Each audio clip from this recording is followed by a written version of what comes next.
Hi friends, അസ്സലാമലൈക്കും. അപ്പോൾ മറ്റൊരു വീഡിയോയിലേക്ക് സ്വാഗതം. അപ്പോൾ ഇന്ന് ഇതൊക്കെ ആയിട്ട് അംഗൻവാടിയിൽ പോവാം കേട്ടോ. അംഗൻവാടിയിൽ പോഷകാഹാര പ്രദർശനം ഉണ്ട് കേട്ടോ.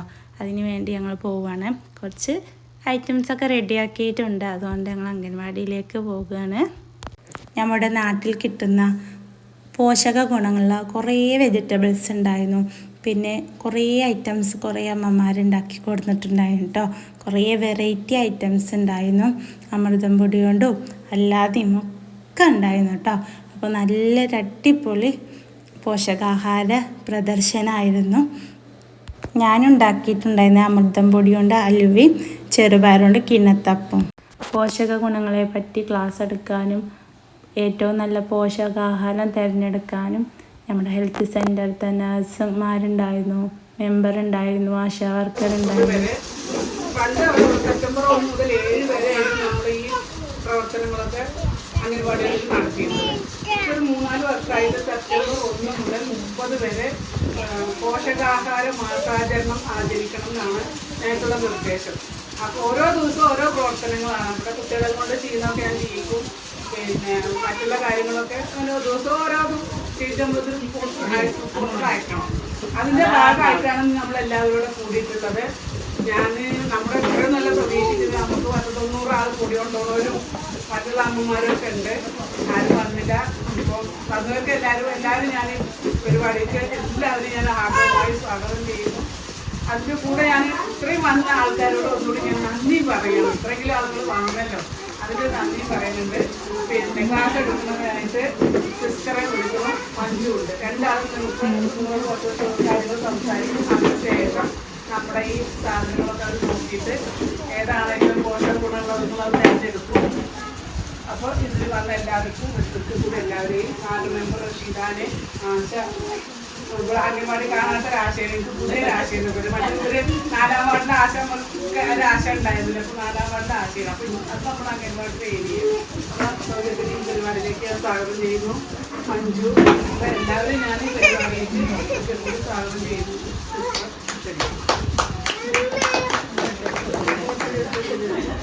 വേഗം തുടങ്ങാം. നിങ്ങൾ 2 മണിക്കൊക്കെ വന്നവരായിരിക്കും.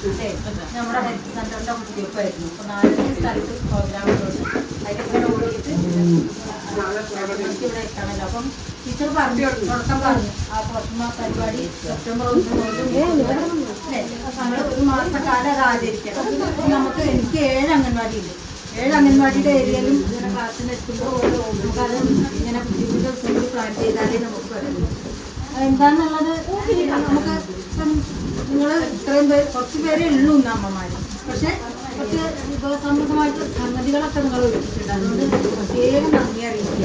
അപ്പം ഞാൻ പറയാതെ തന്നെ നിങ്ങൾക്ക് അറിയാം, നമ്മൾക്ക് കിട്ടുന്ന സാധനങ്ങൾ കൊണ്ട് അങ്ങനെ പോഷകമൂല്യം കൂടിയ രീതിയിൽ ഭക്ഷണം ഉണ്ടാക്കി നമ്മുടെ വീട്ടിൽ കുട്ടികൾക്കും ഗർഭിണികൾക്കും നമ്മൾക്കും അല്ലേ നമ്മുടെ കൗമാരപ്രായ കുട്ടികൾക്കും ഒക്കെ കൊടുക്കേണ്ട രീതി എങ്ങനെയാണെന്നുള്ളത് പഠിക്കാനും പഠിപ്പിക്കാനും ഉള്ള ഒരു മാസം അല്ലേ, നമ്മളൊരു ഓർമ്മപ്പെടുത്തും. നമുക്കറിയാം ഇപ്പോൾ ഈ കാലഘട്ടത്തിൽ നമുക്ക് കൂടുതൽ നമ്മൾ കഴിക്കുന്ന സാധനം ഇറച്ചിയും മീനാണ്. ഇറച്ചിയും മീനും മുട്ട അല്ലേ, പിന്നെ അതുപോലെ ബിരിയാണി, നെയ്ച്ചോറ്, പിന്നെ എന്തൊക്കെയാ കുഴിമന്തി, അങ്ങനെയുള്ള കുറേ സാധനങ്ങളാണ്. കോഴി ചുട്ടതും കഴിച്ചതും. അപ്പം നമ്മളെ ഈ പോഷകസമൃദ്ധമായിട്ടുള്ള ഭക്ഷണത്തിൽ നിന്നൊക്കെ നമ്മൾ അകന്നു പോകും. അങ്ങനെ അകന്നു പോകുമ്പോൾ എന്താ ഉണ്ടാവുക? നമ്മളിതൊന്നും ഉപയോഗിക്കാതെ വരുമ്പോൾ എന്താ സംഭവിക്കുക? നമ്മുടെ ആരോഗ്യം കുറയും അല്ലേ. നമ്മുടെ ആരോഗ്യത്തിന് ആവശ്യമായിട്ടുള്ള അല്ലെങ്കിൽ നമ്മുടെ കുട്ടികളുടെ വളർച്ചയ്ക്ക് അല്ലെങ്കിൽ നമ്മുടെ ഗർഭിണിക്കും പാലിക്കുന്ന അമ്മയ്ക്കും ഗർഭസ്ഥ ശിശുവിനും ഒന്നും കിട്ടേണ്ട പോഷകമൂല്യങ്ങൾ കിട്ടാതെ വരുമ്പോൾ എന്താ ഉണ്ടാവുക? പലതരം രോഗങ്ങൾ അല്ലേ. ഇപ്പം അയൺ കിട്ടണം, അയൺ ഫോളിക് ആസിഡ് എന്ന് കേട്ടിട്ടില്ല. അത് കിട്ടേണ്ടത് നമുക്ക് ഭക്ഷണത്തിൽ നിന്ന് കിട്ടണം. അത് കഴിക്കാതെ വരുമ്പോൾ നമുക്ക് വളർച്ച ഉണ്ടാവും. HP ടെസ്റ്റ് ചെയ്ത് നോക്കുമ്പോൾ HBയുടെ അളവ് കുറവായിരിക്കും. കുറഞ്ഞത് ഒരു 12എങ്കിലും വേണം. അത് പല ആളുകളിലും പരിശോധന നടത്തുമ്പോൾ നമുക്കത് 12ൽ കുറവാണ്, പ്രത്യേകിച്ച് ഗർഭിണികളിൽ. അപ്പം നമുക്കത് പോഷകസമൃദ്ധമായ ഭക്ഷണങ്ങളിൽ നിന്നും അയൺ കിട്ടാം. ഏത് ഭക്ഷണത്തിലുണ്ടാവുക അയൺ?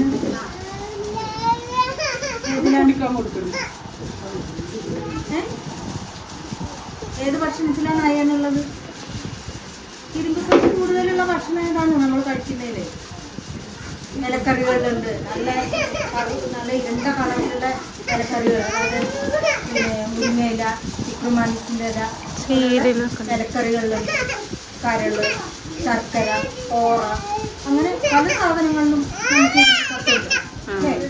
പിന്നെ അതുപോലെ വിറ്റാമിൻസ് എല്ലാ പല വിറ്റാമിൻസ്, ബി തന്നെ കുറേ ഉണ്ട്, B1, B2, B അങ്ങനെ B6, B12 എന്ന് പറഞ്ഞിട്ട് ബി അടുത്ത് തന്നെ ഒരു ബി കോംപ്ലക്സ് കേട്ടിട്ടില്ലേ? വായ്പുണ്ണുണ്ടാകുമ്പോൾ നമ്മൾ ബി കോംപ്ലക്സ് കഴിക്കും. അപ്പോൾ ആ ബിയുടെ പലതരം vitamin C, D, E, K, പല വിറ്റാമിൻസ് അതെല്ലാം നമുക്ക് കിട്ടുന്നത് പച്ചക്കറികളിൽ കൂടിയും ഇലക്കറികളിൽ കൂടിയും പഴവർഗ്ഗങ്ങളിൽ കൂടിയും ഒക്കെയാണ്. മഞ്ഞ നിറത്തിലുള്ള പഴവർഗ്ഗങ്ങൾ, പാല്, മുട്ട അതൊക്കെ കഴിക്കുമ്പോഴാണ് നമുക്ക് കാൽസ്യം, പ്രോട്ടീൻ കിട്ടുന്നത്. കൂടുതൽ പയറുവർഗ്ഗങ്ങൾ, ഇറച്ചി, മീൻ, ഇറച്ചി മീനൊക്കെ പ്രോട്ടീനൊക്കെ ഉള്ള സംഗതികൾ തന്നെയാണ്. അതും നമ്മൾ കഴിക്കണം, ഭക്ഷണത്തിൽ ഉൾപ്പെടുത്താൻ. പക്ഷെ ഇപ്പം നമ്മൾ ചെയ്യുന്നത് കൂടുതൽ പൊരിച്ചതും കരിച്ചതും ആയിട്ടുള്ള സാധനങ്ങളാണ് കൂടുതൽ നമ്മൾ കഴിക്കുന്നത് അല്ലേ? നമ്മളത് കഴിക്കുന്നതിനോടൊപ്പം തന്നെ നമ്മൾ ഈ ഇലകളും പച്ചക്കറികളും പയറുവർഗ്ഗങ്ങളും എല്ലാം ഉൾപ്പെടുത്തിക്കൊണ്ടുള്ള ഭക്ഷണം ദിവസം നമ്മളെ വീട്ടിലുണ്ടാക്കും അല്ലേ? ചെറിയ കുട്ടികളാണെങ്കിൽ അവരുടെ വളർച്ചയ്ക്ക് അത് ആവശ്യമാണ്. പഠിക്കുന്ന കുട്ടികളുണ്ടെങ്കിൽ അവരുടെ ബുദ്ധി വളർച്ചയ്ക്ക്, ഓർമ്മശക്തിക്കും, തലച്ചോറിൻ്റെ പ്രവർത്തനത്തിനും, ശരീരത്തിൻ്റെ വളർച്ചയ്ക്കും, ആന്തരിക അവയവങ്ങളുടെ വളർച്ചയ്ക്കും എല്ലാം ഈ പോഷകമൂല്യങ്ങൾ ആവശ്യമാണ് അല്ലേ? അപ്പം ഫാറ്റ് എവിടെ നിന്നാണ് കിട്ടുക? ഫാറ്റ് എന്ന് പറഞ്ഞാൽ എന്താ? കൊഴുപ്പ് ഏതിൽ നിന്നാണ്? എണ്ണ, നെയ്യ് ഉപയോഗിക്കുമ്പോൾ അത് നമുക്ക് ധാരാളം കിട്ടുന്നുണ്ട്. എപ്പോഴും ബിരിയാണി, നെയ്ച്ചോറും ഒക്കെയാണ് അല്ലേ? അപ്പോൾ ആ ഫാറ്റും പഞ്ചസാരയും മൈദയും അങ്ങനെ കൂടുതൽ ആവശ്യമില്ലാത്ത സാധനമാണ് നമുക്ക് കൂടുതൽ കിട്ടുന്നത്. അതുകൊണ്ട് തന്നെ നമ്മളൊക്കെ കൂടുതലും രോഗികളാണ് അല്ലേ? ഒരു എൻസിഡി ക്ലിനിക്ക് വെച്ചാൽ ബിപിയും ഷുഗറും കൊളസ്ട്രോളും പൊണ്ണത്തടിയും അല്ലേ, ക്ഷീണവും ഹാർട്ടിൻ്റെ അസുഖവും കിടപ്പും നടക്കാൻ വയ്യാത്ത ആളുകളാണ് ഇപ്പോൾ. മറ്റുള്ളവരോ അവർ ഇഷ്ടംപോലെ പണിയെടുക്കും, കഴിക്കാൻ ഭക്ഷണമില്ല, വൃത്തിയ വയറും മെലിഞ്ഞ കയ്യും കാലും ശരീരമൊക്കെ ആണെങ്കിൽ അവർ ആരോഗ്യം ഉണ്ടായിരുന്നു. അവർ കഴിക്കുന്ന ഭക്ഷണം എന്ന് പറഞ്ഞാൽ തകരയുടെ ഇലയും ചീരയുടെ ഇലയും മുരിങ്ങയുടെ ഇലയും താളും ചേമ്പും തണ്ടും അല്ലേ, അങ്ങനെയുള്ള സാധനങ്ങൾ, ചക്ക, മാങ്ങ, പൂള, നമുക്ക് അതാത് കാലങ്ങളിൽ എന്താണോ കിട്ടുന്നത് ആ സാധനം നമുക്ക് കഴിക്കാനുണ്ടായിരുന്നത്. ഇപ്പം അങ്ങനെയല്ല, ഇതൊക്കെ കിട്ടിയാലും നമ്മൾ ഇതെല്ലാം ഒഴിവാക്കും. ഒരു മണി വെക്കില്ല, ഉണ്ണിത്തണ്ട് വെക്കില്ല അല്ലേ, കുതിരയും ഉണ്ണിത്തണ്ടും അങ്ങനെയൊക്കെ നമ്മൾ ഒരു കോമ്പിനേഷൻ ഉണ്ടായിരുന്നു വെച്ച് കഴിക്കുന്നതിന്. അപ്പം അങ്ങനത്തെ സംഗതികളൊന്നുമില്ല. അപ്പോൾ എന്താ പറയുന്നത്? ആ പഴയ കാലത്തിലേക്ക് തന്നെ നമ്മൾ തിരിച്ചു പോകണം. അങ്ങനെ നമുക്ക് നമ്മളുടെ പ്രദേശങ്ങളിൽ നമ്മളുടെ പ്രകൃതിയിൽ നിന്ന് കിട്ടുന്ന കാര്യങ്ങൾ കൂടി നമ്മൾ ഉൾപ്പെടുത്തണം. ചീരയുടെ ഇല, മത്തൻ്റെ ഇല, കുമ്പളത്തിൻ്റെ ഇല, പയറിൻ്റെ ഇല ഇതൊക്കെ അരിഞ്ഞ് വെച്ച് കഴിക്കുമ്പോൾ അരിഞ്ഞും അയണും വൈദ്യുതിയും ഒക്കെ നമുക്ക് കിട്ടും അല്ലേ?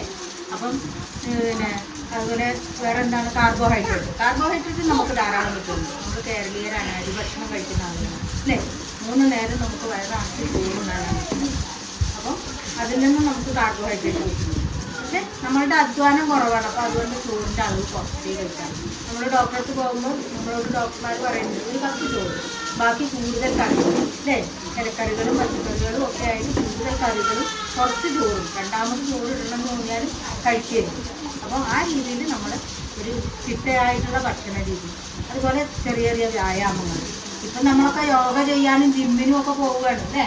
വീട്ടിൽ പണികളൊന്നുമില്ല, നമ്മുടെ തടിയൊക്കെ തന്നെ കൊഴുത്ത് ഇതായിട്ട് ഇങ്ങനെ ഇരിക്കുന്നതുകൊണ്ട് എല്ലാവരും ജിമ്മിന് പോവുകയാണ്. ചെറിയ തലമുറയൊക്കെ ജിമ്മിന് പോകാൻ തുടങ്ങി, സ്ത്രീകളും പുരുഷന്മാരും ഒക്കെ. അല്ലെങ്കിൽ രാവിലെ കൂട്ടത്തോടെ 5 മണിക്ക് നടക്കാൻ പോവുകയാണ്. നമുക്ക് പണ്ടത്തെ അരി ഇടിക്കലും നെല്ലുകുത്തലും വിട്ടടിക്കലും ഒന്നും കിണർന്ന് വെള്ളം വലിക്കലും ഒന്നുമില്ല. അതൊക്കെ ആയിരുന്നു നല്ല വ്യായാമങ്ങൾ അല്ലേ? അപ്പോൾ അത്തരം വ്യായാമങ്ങൾ നമ്മൾ ചെയ്യണം. നമ്മളുടെ ഭക്ഷണ കാര്യങ്ങളിൽ എല്ലാ പോഷകമൂല്യങ്ങളും ഉൾപ്പെടുത്തിക്കൊണ്ടുള്ള ഭക്ഷണം നമ്മൾ കഴിക്കണം. അപ്പോൾ carbohydrate, fat, protein, minerals, vitamins, വെള്ളം, അങ്ങനെ എല്ലാ ഘടകങ്ങളും ഉൾപ്പെടുത്തിക്കൊണ്ട് എല്ലാ ദിവസവും നമ്മുടെ ഭക്ഷണത്തിൽ ഉൾപ്പെടുത്തിക്കൊണ്ടിരുന്നാൽ എല്ലാ പോഷകമൂല്യങ്ങളും കിട്ടുള്ളൂ. അതുകൊണ്ട് മാത്രമേ നമുക്ക് ഒരു ഗർഭസ്ഥ ശിശുവിൻ്റെ ആണെങ്കിൽ തന്നെ കുഞ്ഞുങ്ങൾക്ക് കിട്ടേണ്ട ഇത് അമ്മ നല്ല ഭക്ഷണം കഴിച്ചാൽ ആ ഗർഭസ്ഥ ശിശുവിന് കിട്ടുള്ളൂ അല്ലേ? അപ്പോഴാണ് മാസം തലഞ്ഞ് ഉപയോഗിച്ച് നല്ല വെയിലൊക്കെ ഉള്ള ആരോഗ്യമായിട്ടുള്ള കുഞ്ഞുങ്ങളെ നമുക്ക് പ്രസവിക്കാൻ പറ്റും. വല്ല അമ്മ ഭക്ഷണം കഴിക്കാത്തതാണെങ്കിൽ പല ഗർഭിണികൾക്കും നിങ്ങളെ വീട്ടിലുള്ള ഗർഭിണികളുടെ അവർക്ക് തന്നെ അറിയാം. പച്ചക്കറി കൂട്ടാത്തവരാണ്, ഇലക്കറി കൂട്ടാത്തവരാണ് അല്ലേ? അപ്പം എൻ്റെ അടുത്ത് വരുന്ന ഗർഭിണികളൊക്കെ പറയുന്ന സംഗതി അതാണ്. അവർക്ക് പച്ചക്കറി ഇഷ്ടമല്ല, കറികൾ ഇഷ്ടമല്ല, അതിലേക്ക് ഫ്രൂട്ട്സ് കഴിക്കില്ല, പിന്നെ മുതിര പയർ അങ്ങനത്തെ ഒന്നും കഴിക്കില്ല. അപ്പോൾ അങ്ങനെയൊക്കെ വരുമ്പോൾ അതിൻ്റെ എല്ലാ കുറവുകളും നമ്മളിലും ഉണ്ടാവും, നമ്മുടെ മക്കളിലും ഉണ്ടാവും. ഓരോ വിറ്റാമിൻസും കുറവ് വരുമ്പോൾ ഓരോ തരം അസുഖങ്ങളാണ്. വൈറ്റമിൻ എയുടെ കുറവ് പറഞ്ഞാൽ നമുക്ക് കണ്ണിന് കാഴ്ചയ്ക്ക് കുറവ് വരും, അന്ധത വരും, നമുക്ക് ശരീരത്തിന് ഒരിക്കലുള്ള മാർദ്ദവം നഷ്ടപ്പെടും, പുഴുക്കൾ പോലെ ഉണ്ടാവും. വൈറ്റമിൻ ഡിയുടെ കോംപ്ലക്സിൻ്റെ കുറവാണെങ്കിൽ വായ്പുണ്ടാവും. അപ്പോൾ അങ്ങനെ സ്കർവി, വൈറ്റമിൻ സിയുടെ, വൈറ്റമിൻ ഡി കുറവാണെങ്കിൽ കാലിന് എല്ലിനും കല്ലിനൊക്കെ വിലക്കുറവുണ്ടാകും. ഇങ്ങനെ ചെറുതായിട്ടും തട്ടിത്തട്ടി നെല്ല് കുത്തുന്ന അവസ്ഥ, അല്ലെങ്കിൽ കാലിൻ്റെ ഒക്കെ എല്ലിങ്ങനെ വളയുന്ന അവസ്ഥ ചില കുട്ടികൾക്ക് വരെ ഉണ്ട്. നമ്മളിപ്പോൾ കുട്ടികളും ഒക്കെ പെരക്കകത്ത് മാത്രമേ ഇരിക്കുകയുള്ളൂ. സൈക്കിൾ ചവിട്ടി വിട്ടിട്ട് വെയിൽ കൊണ്ടൊന്നും നടക്കുന്നില്ല. വെയിലൊക്കെ കൊള്ളുമ്പോൾ നമുക്ക് അതിൽ നിന്നും വൈറ്റമിൻ ഡി കിട്ടുന്നു. അപ്പോൾ അതൊന്നും കിട്ടാത്ത കുട്ടികൾ, കാറ്റിലൊക്കെ താമസിക്കുന്ന ഗൾഫിലൊക്കെ പോയി റൂമിലൊക്കെ ഇരിക്കുന്ന കുട്ടികൾക്കൊക്കെ വൈറ്റമിൻ ഡിയുടെ കുറവുകൊണ്ട് കാലൊക്കെ വളയുന്ന എല്ലൊക്കെ വളയുന്ന അവസ്ഥ വരുന്നുണ്ട്. അപ്പോൾ എല്ലാ പോഷകമൂല്യങ്ങളും എല്ലാ സാധനങ്ങളും എല്ലാം ഉൾപ്പെടുത്തിക്കൊണ്ടുള്ള ഭക്ഷണ രീതി ആയിരിക്കണം നമ്മൾക്ക്. പിന്നെ ഇനി കുറച്ച് കാര്യങ്ങൾ കുറിച്ച് പറഞ്ഞു. നമ്മൾ കുറേ വിറ്റാമിൻസിൻ്റെ ഗുണങ്ങളെ പറ്റിയിട്ടൊക്കെ പറഞ്ഞു. അപ്പോൾ അതിന് ഒരു വിറ്റാമിൻ എന്ന് പറയുന്നത് നമുക്ക് വായ്പൊന്ന് വരാറുണ്ട് ഇടയ്ക്കിടയ്ക്ക്, അതുപോലെ നമുക്ക് ക്ഷീണം വരാറുണ്ട്, പിന്നെ കണ്ണിന് വിളർച്ച വരും. നമ്മൾ അനീമിയ എന്നുള്ളൊരു അവസ്ഥയിലേക്ക് പോകുമ്പോഴാണ് ഈ ലക്ഷണങ്ങളൊക്കെ കാണുന്നത്. പിന്നെ അതുകൂടാതെ ഇത് നമ്മൾ ചെക്ക് ചെയ്യുന്നു, പിന്നെ വെള്ളത്തിൻ്റെ അറ്റത്ത് പിന്നെ പ്രസ് ചെയ്ത് കുടിച്ച് കഴിഞ്ഞാൽ എത്ര സമയം കൊണ്ട് അത് ഫില്ലാകും. ഉടനെത്തുള്ള വെയിറ്റിലാവുകയാണെങ്കിൽ നമുക്ക് രക്തക്കുറവില്ല എന്ന് നമുക്ക് കാണാം. പക്ഷേ ഈ റെഡ് കളർ ഇങ്ങനെ പെട്ടെന്ന് തന്നെ വന്നു കഴിഞ്ഞാൽ അത് കുറച്ചിങ്ങനെ ലേറ്റായിട്ടാണ് വരുന്നത്. അവർക്ക് ആ ഒരു വെളുത്ത നിറം അതുപോലെ തന്നെ കുറച്ച് നേരം നിൽക്കുന്നുണ്ടെങ്കിലൊക്കെ എന്താണ് നമുക്ക് അപ്പോൾ നമ്മളിപ്പോൾ ടെസ്റ്റ് ചെയ്യുമ്പോൾ ഒരു 10-ന് താഴെയൊക്കെ പോയി കഴിഞ്ഞാൽ നമുക്ക് എന്തായാലും ഒരു ക്ഷീണം വരാം. അതായത് സാധാരണ 12 ഉള്ള ഒരാൾക്കാണെങ്കിൽ ക്ഷീണം വരും. അതല്ല ഈ 11 ആയിട്ട് നിൽക്കുന്ന അല്ലെങ്കിൽ 10 തന്നെ ആണെങ്കിൽ വീണ്ടും ഒരു 8-ന് താഴെയൊക്കെ പോകുമ്പോഴാണ് നമുക്കൊരു ക്ഷീണോ തളർച്ചയൊക്കെ പോകുന്നത്. അല്ലാത്ത ആളുകളിൽ വിളർച്ചയൊക്കെ നമുക്ക് പെട്ടെന്ന് തന്നെ കണ്ടെത്താനായിട്ട് വരും. അപ്പോൾ ഇങ്ങനെ ഇരിക്കുന്ന ഈ അനീമിയ എന്ന് പറയുന്നത് വിവിധ തരം അനീമിയാണ്. അപ്പോൾ അതിൻ്റെ ഒരു തരം അനീമിയാണ് നമ്മൾ വൈറ്റമിൻ B12 ഡെഫിഷ്യൻസി കൊണ്ടുണ്ടാകുന്ന അനീമിയ എന്ന് പറയുന്നത്. വൈറ്റമിൻ B12 എന്ന് പറയുന്നത് കൊബാലമിനാണ്. അത് നമുക്ക് തുടരെ ഉണ്ടായിട്ടും വായിൽ കുരുകൾ വരും. അതുപോലെ നമ്മുടെ നാവ് എപ്പോഴും തുറന്ന് കടിച്ചിരിക്കുക. ഇങ്ങനത്തെ ഒരവസ്ഥ വരുമ്പോൾ ക്ഷീണം, അതുപോലെ തന്നെ തളർച്ച, അനീമിയയുടെ അതേ ലക്ഷണങ്ങളും അത് കൂടാതെ ഇങ്ങനെ വായ്പുന്ന ഇടയ്ക്കിടയ്ക്ക് വരുന്നതുമാണ് വിറ്റമിൻ B12 കുറയുന്നതിനുള്ള പ്രധാന ലക്ഷണം എന്ന് പറയുന്നത്. അപ്പോൾ ഏതൊക്കെ ഭക്ഷണത്തിൽ നിന്നാണ് വിറ്റമിൻ B12 കിട്ടുക? നമ്മുടെ ശരീരത്തിൽ, നമ്മുടെ വയറിൻ്റെ ഉള്ളിൽ മറ്റു ഒന്നിനും സഹായിക്കാതെ തന്നെ വിറ്റാമിൻ B12 അബ്സോർബ് ചെയ്യാനുള്ള ഇമ്മ്യൂണിറ്റി ഫാക്ടർ പ്രൊഡ്യൂസ് ചെയ്യുന്നുണ്ട്. അപ്പോൾ നമ്മളൊരു 60 വയസ്സിനൊക്കെ മുകളിലുള്ള ആൾക്കാരാണെങ്കിൽ നമുക്കിങ്ങനെ കൈകാലത്തരിപ്പ്, അതുപോലെ വായിൽ ഫുഡുണ്ടാവും, അങ്ങനെയൊക്കെ നമ്മൾ ശ്രദ്ധയിൽപ്പെട്ട് കഴിഞ്ഞാൽ നമ്മൾ എന്താണ് പെട്ടെന്ന് തന്നെ ഡോക്ടറെ കാണും. കാരണം വിറ്റാമിൻ B12 ഒരിക്കലും നമുക്ക് അല്ലാതെ കൂടുതലായിട്ട് അബ്സോർബ് ചെയ്യാനോ പെട്ടെന്ന് കഴിച്ചാൽ ഉണ്ടാക്കിയെടുക്കാനോ പറ്റില്ല. സാധാരണ അനീമിയ പോലെയില്ല. കാരണം നമ്മുടെ ഇമ്മ്യൂണിറ്റി ഫാക്ടർ, അതായത് നമ്മുടെ ഫങ്ഷൻ കുറയുമ്പോൾ 60 വയസ്സിനൊക്കെ മുകളിലായി കഴിഞ്ഞാൽ നമ്മുടെ സ്വാഭാവികമായ ഫങ്ഷൻ കുറഞ്ഞു വരും. അപ്പോൾ അങ്ങനത്തെ അവസ്ഥയിൽ നമുക്കത് ബുദ്ധിമുട്ടാണ്. ആ സമയത്ത് നമുക്ക് ഡോക്ടർമാർ തന്നെ എഴുതുന്നത് ഒരു കോമ്പിനേഷൻ മരുന്നാണ്. അതായത് വെറും സാധാരണ അയൺ മാത്രമല്ല, അതിൽ കൊബാലമിൻ്റെ അളവുകൂടി കൂടിയിട്ടുള്ള മെഡിസിൻസാണ് നമുക്ക് തരിക. അപ്പോൾ അത് തന്നെ കഴിച്ചാൽ മാത്രമേ ഉള്ളൂ ഈ ഒരു ലക്ഷണങ്ങൾ, കൈകാലിനുണ്ടാകുന്ന ലൈഫ്, അതുപോലെ ഈ വായിലുണ്ടാകുന്ന കുതിരയുണ്ടാകുന്ന പുണ്ണുകൾ നമുക്ക് കഴിച്ച നാവ്, അതായത് ചുവന്ന് കടിച്ചുള്ള നാവൊക്കെ മാറി കിട്ടണമെന്നുണ്ടെങ്കിൽ ഈ മെഡിസിൻ തന്നെ സപ്ലിമെൻ്റായിട്ട് നമ്മൾ കഴിക്കേണ്ടി വരും. ഇനി അതല്ലാതെ നമുക്കിത് എവിടെ നിന്നാണ് കിട്ടുന്നത്? നമ്മൾ സാധാരണ ആളുകൾക്ക് ഇത് കിട്ടുന്നത് റെഡ് ബീഫിൽ നിന്നാണ്. എന്ന് വെച്ചാൽ ബീഫ്, അതുപോലെ റെഡ് മീറ്റ്, അതുപോലെ നമ്മുടെ ചിക്കൻ, അങ്ങനത്തെ ഐറ്റംസ് നിന്നാണ് നമുക്ക് കിട്ടുന്നത്. അതായത് നോൺ വെജ് ഐറ്റംസ്. ഈ വെജിറ്റേറിയൻ നമ്മൾ കഴിക്കുന്നത് HBയുടെ അളവ് കൂട്ടാൻ വേണ്ടിയിട്ടാണ്. ഇത് കഴിക്കുന്നത് നമുക്ക് വൈറ്റമിൻ B12 കപ്പാസിറ്റി നോർമലാക്കാൻ വേണ്ടിയിട്ടാണ്. അപ്പോൾ അത് ഈ ഇലക്കറികൾ എങ്ങനെ കഴിക്കുന്നോ അതേ സമാനുപാതത്തിൽ തന്നെ നമ്മൾ നോൺ വെജ് എടുക്കാൻ വേണ്ടിയിട്ട് ശ്രദ്ധിക്കണം. അതെങ്ങനെയായിരിക്കണം? ഫ്രൈഡ് ആവരുത്.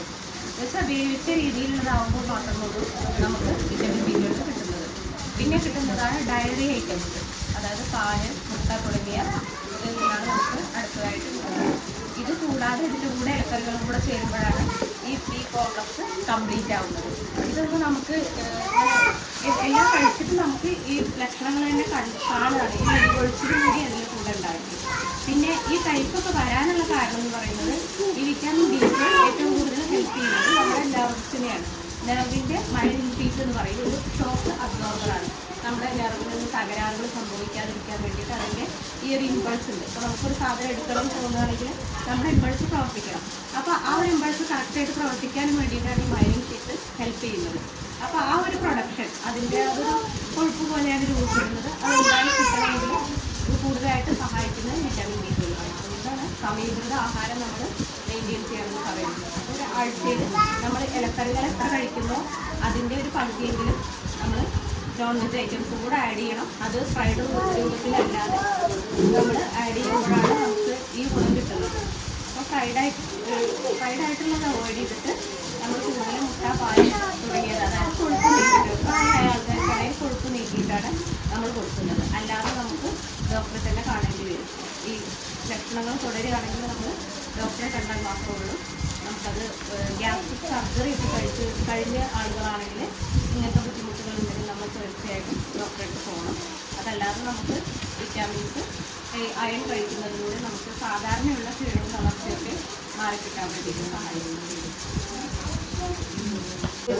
ഇത്ര ഐറ്റംസ് ഒക്കെ ഇതുകൊണ്ട് ഉണ്ടാക്കാൻ പറ്റും. നമ്മൾ വിചാരിക്കുമ്പോൾ എനിക്കൊരു ഉണ്ണിയപ്പൊക്കെ ഉണ്ടാക്കാൻ അറിയുള്ളൂ. ഞാൻ വന്നിട്ട് നോക്കുമ്പോൾ ഇങ്ങനെയൊക്കെയുള്ള വിഭവങ്ങൾ ഉണ്ടാക്കാൻ പറ്റും അല്ലേ, അങ്ങനെ നമുക്ക് തോന്നണില്ലേ? അപ്പോൾ അത് എങ്ങനെ ഉണ്ടാക്കിയതിനും കൂടി അറിഞ്ഞാൽ നമുക്കും നമ്മളെ വീട്ടിൽ ചെന്നിട്ട് നമുക്ക് ഉണ്ടാക്കി നോക്കാം, നമ്മളെ മക്കൾക്ക് ഉണ്ടാക്കി കൊടുക്കാം. അപ്പോൾ അതിനുവേണ്ടിയാണ് ഓരോരുത്തരോട് പറയുന്നത്.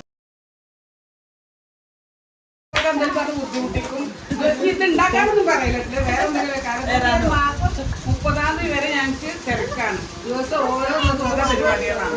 അപ്പൊ ഞങ്ങളടുത്ത് എന്തെങ്കിലും വിളിച്ച് പറയുമ്പോൾ നിങ്ങൾ എന്തെങ്കിലും സഹകരിക്കുക. പിന്നെ ഇനി അടുത്ത വർഷം ഇൻഷാല്ലാ ഇതിന്റെ പരിപാടി ഉണ്ടാകുമ്പോൾ നമുക്ക് എല്ലാവരോടും നിങ്ങൾ നമ്മുടെ പരിപാടി അത് അങ്ങനെ ഉൾക്കൊണ്ടിട്ട് ഇതിൽ നിങ്ങൾ പങ്കെടുത്ത് എല്ലാവരും സഹകരണം ഞാൻ